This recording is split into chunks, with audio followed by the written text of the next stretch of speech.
This video is sponsored by Denk Nutrition, essential nutrients for your health. My name is Nana Bajubi. I am a general nurse and I'm a mother of a 22-month-old baby girl.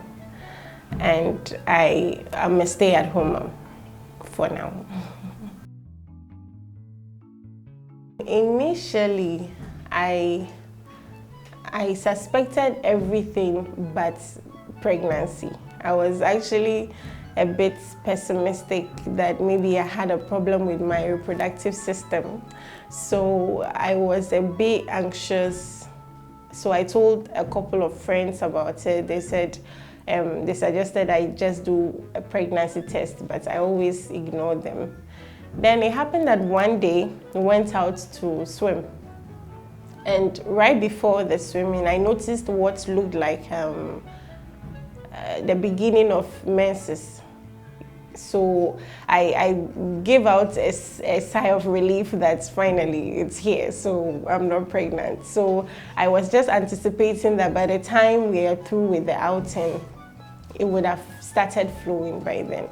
So everything was done. Later in the evening, I got home, I visited the washroom, and there was nothing. It was blank. So I was like, I got more anxious that no, I have a problem. Like there's something wrong with my reproductive system. So I told a doctor friend of mine, and he suggested that I don't panic, that we rule out pregnancy first, then we can think about other stuff. So I said okay, but I even postponed that for some weeks. So finally, 31st December, whilst my boyfriend then and I were preparing for the new year, I told him that, okay, this is what my doctor friend said, so let me get the test kits so that I trash this year, then the next year will be a fresh year. So I went to the bathroom, I peed on the stick, and then 2 lines, like, I sat on the WC for like 5 minutes just reading between the lines, like literally, I was shocked. And the shock came with the fact that I wasn't prepared to be pregnant. I mean, I hadn't thought about it. How was my boyfriend going to take it? How would our parents and his parents take it? Like it was a lot. But I was able to break the news to him, and funny enough, he was glad about it. He actually said, then, what are we doing? Let's get married. So I was like, I had mixed feelings. I didn't know whether I should be happy or should be sad or should be anxious. But like I said, the hardest part was communicating and breaking the news to our parents, because they had actually advised us that we hold on, we try and take our time with things. Once we get married, we could do anything we wanted. And that was like barely 2 weeks ago. So it wasn't easy. And the whole societal thing about being pregnant without being married. But once we had made our decision that the baby was important to us and we're going to keep it, we decided to go ahead with it. And thank God, it came out well. When I was pregnant, I think a few weeks after I found out I was pregnant, I had just completed with my rotation, which is the National Service for Nurses. So we were home. We had not been employed yet. So I enjoyed not going to work, being at home all the time. And my husband also is self-employed. So most of the time he was home with me, all the chats, all the things we would do together. We like making our own stuff. So we would make the baby cords, we'll make like anything that we saw on YouTube that we found amazing. We have a workshop, so we work like carpenters. Yeah, so I enjoyed all those precious moments. That's, yeah, being alone with him. I didn't have any medical complications or anything like that. The only thing that was hard with the pregnancy was the excessive salivation. Like, I was always having something in my mouth that I had to throw. So I kept a bottle with me all the time that I'll spit into. And it came with this sort of phlegm that was constantly there. You take it out, it's there, you take it out. So I was always doing like that, like everywhere. So thank God I wasn't going anywhere. I was always home. So maybe when we go out for some time, then I bear the discomfort of having my bottle. Sometimes I'll put it in a nice envelope and carry it around like it was something proper, nothing. It was just to make me a bit comfortable. Yeah, so that was tough. Like, I wish it would go away. It never went away. 2 weeks into giving birth, it was still there. My water broke actually around 11, getting to 12, Monday midnight, getting to Tuesday morning.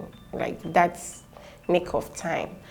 I was in bed, I felt something wet, so I turned to check, and it was a bit yellowish, like kind of discharge. So I went to the bathroom, I sat on the WC, and then something was coming like wee-wee, but I knew it wasn't wee, so I knew that, okay, my water had broke. So I told my husband that the baby is coming today, let's go to the hospital. We just took my bags and then we left off. So I got to the hospital around 12 a.m. and at the time I got there, I had only dilated 1 cm. So they checked me, they gave me a bed and everything. Everything was moving smoothly. I was having cramps, but it wasn't really serious. But then in the morning, somewhere around 7 a.m., the doctors came for their usual rounds. They checked, and I was just between 2 and 3 centimeters from 12 a.m. to 7.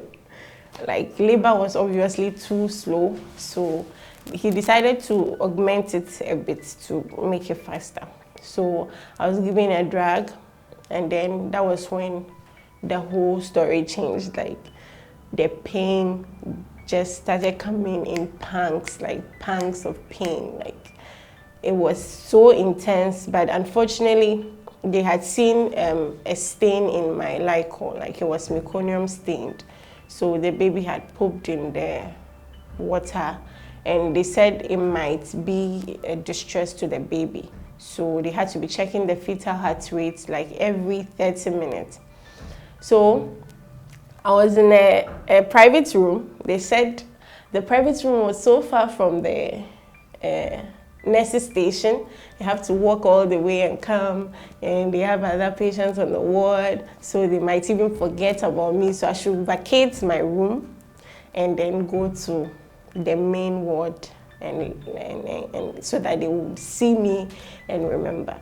I didn't accept it because I felt like I didn't get the room just for the room. I got it for the service too. So even I'm in a VIP room, I should be served VIPly. Like, I mean, so I was very unhappy about it. I said I wasn't going to move. I was going through my pain, so I wasn't even listening to anybody. I said, Massage, just leave. I'm not leaving, because I had my husband there. He could rub me when the pain was intense. I could squat. I could do anything because it was comfortable. I had my washroom, so I could just go and sit on the WC and release the pain. You know how labor doesn't have one pain management. You do as and when what you feel comfortable. So that was a big blow. Like, I didn't want to, but finally they managed to convince my husband, who ended up convincing me, and we had to go for the sake of the baby. So I went in and it was a mess. I was all over the place. At a point, my IV line came off, the blood was all over the place. The nurses were angry. Everybody will come in, because I'm a nurse, all the older nurses will come in and come and talk to me like, calm down, you'll be fine, this is normal, this is just the beginning. The real pain is coming after the baby comes, where you are taking care of the baby. So just take the pain. We know it's painful, but try your best and manage the pain. The pain was like, you feel so much intense pressure in your rectum area, and it makes you feel like you want to push, but that's what they say, don't push. So at a point, the pain, that when I feel the pressure around that side where I feel like pushing, I would start to scream along with the contraction. And it felt like once you start screaming, the scream doesn't stop. It involuntarily continues until the pain is over. So like I start small, like and then I shout, and while I'm shouting, I'm like trying to push something. And it was so relieving whenever you did that. So it gave me so much comfort to do that. And he said, don't push. Like, you could rupture your cervix, you could rupture your uterus, and you could bleed to death and everything. So later on, I think I just decided to be a bit stronger. So I started to walk a bit with the help of the IV stand. And when the pain is coming, I squeeze so hard. I felt I was killing my baby. But that was the only way I could manage the pain. So I managed small like that for some time. And then finally I got dilated. They came to check and I was fully dilated. On the nurse's lead, I ran. Like, I literally ran to the delivery room. I lay down on the bed and I pushed. The first time the baby was almost out. They said I should breathe in, relax, and try again. So I tried again, and on the second push, there was this intense hot sensation around the vulva. And after the birth, I read that it's called the ring of fire. It's when the vagina stretches so much, then it breaks at a point. So the breaking point is where you feel the hot sensation. And after that, in less than a second, it's over. Because the baby is out, then there's a warm water that just falls all over the place. And you don't even remember you had that pain. And the baby was out. It was so painful. When the baby came out, she wasn't crying when she came out initially, but she was wide-eyed, opened. I don't know what she was looking for, but she was very alive, and they gave her to me. I put her on my chest. She was very long, and like she was so like almost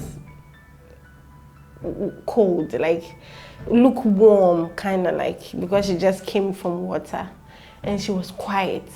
Then they took her away from me, and she started crying, and it started raining so heavily. So in the moment, I started relating the fact that on my wedding day, while I was pregnant, it rained so heavy, it almost spoiled the reception. And then on the day of the birth, just when the baby comes, it rained so heavily. I just linked the two, and I felt so emotional. I even told the nurse, and then she said, so this is an interesting coincidence. I should thank God a lot for what I have. And that was when I cried, because I was full of emotions. Like, I mean, I went against a lot of odds, being pregnant without being married and all of that, and having my baby healthy, and this kind of blessing in the moment, like, it was emotional. So I did a little bit of crying. And I thank God so much for forgiving me my sins and giving me a healthy baby. From the hospital to the house, my mother is quite aged, so, and she has a bit of medical issues.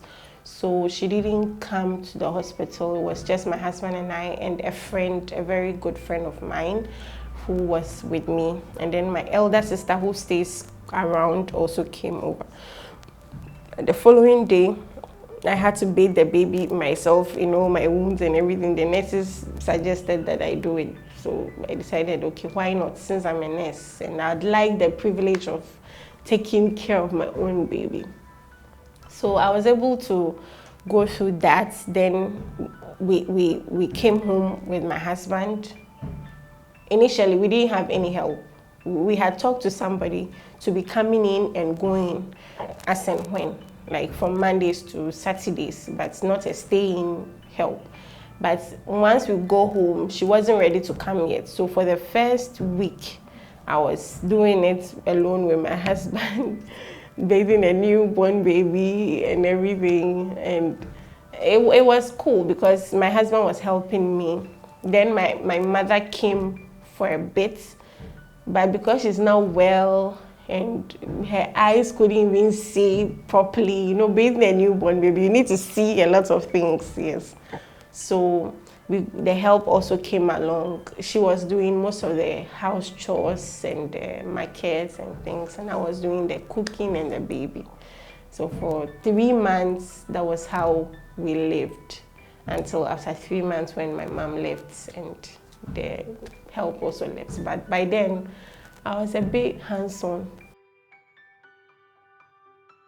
When I gave birth, before I gave birth, I felt like I was equipped because I knew the possible difficulties I was going to face, because my mother is old, because my in-laws are not in the position to take my mother's place.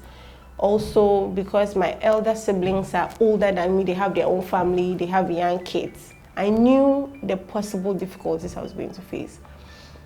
So I felt I was prepared, like I was ready to be able to take care of my baby. And when I was able to bathe her first day at the hospital, I felt like, oh, I got it. Like, I could do this. But getting into it, actually doing the whole taking care of the baby, it wasn't like I pictured. It was nothing like I pictured. It was nothing like I anticipated. Because it wasn't just about bathing the baby, making her look amazing and everything. It took a lot from you. You had to sacrifice everything, especially you, the mother. You basically had to come to a stop. Then you take care of this new life until at a point. So I thought I knew what I was doing, but when it got there, I knew that no, I'm in for like a big deal. A real big deal. I first of all, I felt disappointed in myself. Like I felt like I thought I had a lot in me. I thought I had the strength. I thought I had the expertise or whatever it was. So instead of seeing it as a learning process like that, I can't be a superhero. I can't know it all. I saw it as a failure. Like that I was breaking. I was thinking, if my mother were here, if I had this, if I had that. And my husband will always tell me, you don't have, this is what you have. So try and make the best out of it. And your situation is not the worst. People are in your situation and they don't even have money or a place to live. So you should see the good parts of what you have right now. But because I am in the situation, sometimes he will be speaking and my mind is not even there. I'm just thinking of the things I don't have, the things that I could have that I don't have. And the fact that I am not being enough, I'm not doing enough. And I felt like a failure. It was a lot. It was a lot. Thank God, fortunately or unfortunately, my husband wasn't the type that would pamper you and be like, oh, don't cry, come here, don't cry, it's okay. He would be like, listen, babe, you have to do this. This is what we have on our hands. If crying will bring a solution, I'll help you, we'll cry. But if it's not going to bring us a solution, then let's do what will bring us a solution. This is what we find ourselves in, so let's make the best out of it. So I didn't have a lot of time to brood in my depression, but it wasn't easy. I breastfed for 6 months exclusively, no water, nothing else. So that was smooth. She enjoyed. Thankfully, I had a lot of produce. The breast milk was flowing without any effort. So she suckled very well. And then once she was about to get to 6 months, I started learning, reading, watching a lot of videos on baby food purees, what you could mix, what you could not mix, and everything. So 6 months, I started with water. Then she tolerated everything very well. I started with single fruits like banana. I started with banana first, and then I added banana and rice. Then sometimes I would do a little bit of apple or maybe beetroot. I started progressing a bit, then I would add the two. Then I I transitioned into actual food, but then I would blend it. So like spag, a little bit of tomatoes, maybe small pepper, because I didn't want her to be pepper, didn't like pepper or didn't like salt. No, I don't want that wahala. I want you to come and join us to eat. So I started with a little bit of pepper. So I'll mix all of them. Maybe I'll boil a little bit of chicken, boneless, and then blend it with a bit of butter. So she would have the carbs there, she would have a bit of protein, and then she would have the fat. Then I'll top it up with breast milk and water. So we progressed from, and she loved especially potatoes with chicken breast and butter. It was her favorite. Like once you blend it, she loved it very much. I liked the way she tolerated the food. Like once you give her, she'll finish it. She's a foodie. Okay, initially the plan was to hold on till she turns 2. But somewhere along the line, I got employed. The employment came through somewhere when she was almost 6 months. So when she was 6 months and some weeks. So we had to get her school. That was the first time we looked for a school for her. When you take her at first, she would fast a bit, but she was okay after that. Then I had to quit my job because of some reasons, and then later I wanted to start work. I wanted to do something, so I wanted to go back on my word of waiting till she's 2. So we sent her to school around February this year before she turned 2. She'll turn 2 in September. So I managed to convince my husband we started, but because of COVID, it all came to 0. So she's not going to school anymore, but she started, and it was fairly good.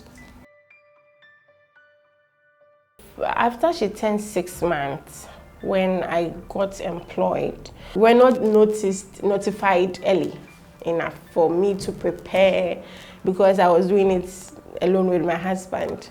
So it was tough because we got the employment. The next day we are being called to come for orientation. The next day we should come back.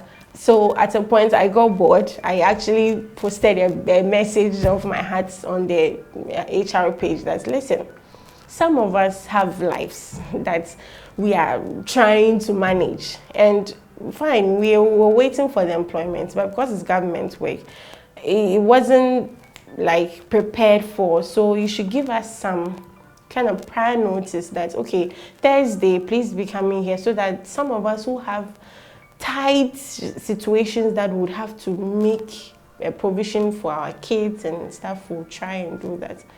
And it wasn't taken well at all that you are looking for employment, you got it, and you're coming to say this, you know. So as we've gotten it, if they say we should crawl on the floor, we should crawl. I mean, that was basically what they were saying, but it wasn't easy for me because I knew my situation. I knew that if they say tomorrow come for orientation, I don't have a choice but to take my baby along, because then she had not started school. So I took her along during one orientation, and unfortunately she cried. You know, she's a baby, definitely she'll cry. And then the matron asked me, who is that? Why do you have your baby? And before I could open my mouth to like explain, I was teary, like just saying that I don't have anybody to leave her with. And that was like the most genuine answer I could give. It was my truth, you know.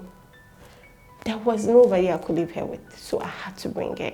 And I was trying to make the best of my situation, so I made a decision to bring her. She accepted it, we went along with it.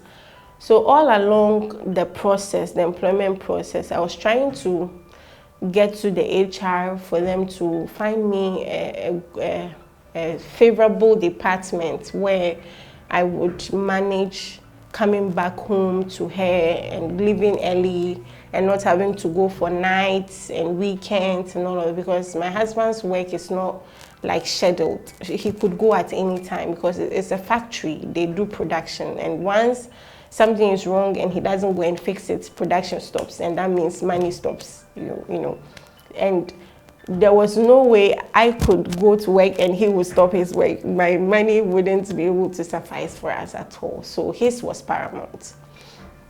And I understood that. So I was trying my best to make mine like manageable and okay, so that I would take care of the baby whilst he also does his part. But all efforts rather kind of like made my situation worse. So I think at a point I felt God was trying to like orchestrate things in a way that would make me take a different route to my new life. Because what I was trying to like manage myself and build or like scheme or whatever it wasn't working. All my efforts was not availing to anything. I would go, I would try to relate to them as women, as my mother, you know. I would weep and it wasn't even intentional. Like I was depressed, you know. So once I start talking, I start tearing, and I sob. You see, like it's so intense, and I don't know. It felt like maybe I was trying to just excuse myself. But